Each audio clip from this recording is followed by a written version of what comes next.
মাহে রমজান শেষ হয়ে যাইতেছে ভাই।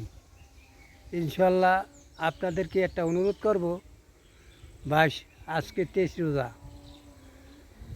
আপনার যার যে জীবনের গুনাহ আছে ইনশাল্লাহ ইফতারের আগে আল্লাহ পাকের কাছে প্রার্থনা করে মাফ করাই নেবেন ভাই।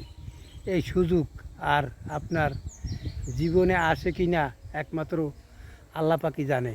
তাই আমি বলছি ভাই, ইফতার আগেই বসবেন, আল্লাহর কাছে প্রার্থনা করবেন যে জীবনের গুনাহ যা করছেন ভাই মাফ করাই নেবেন। ভালো লাগলে ভাই শেয়ার করে পাশে থাকবেন। আল্লাহ হাফেজ।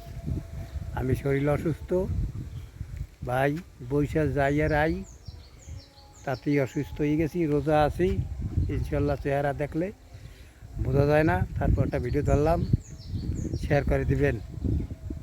আল্লাহ হাফেজ।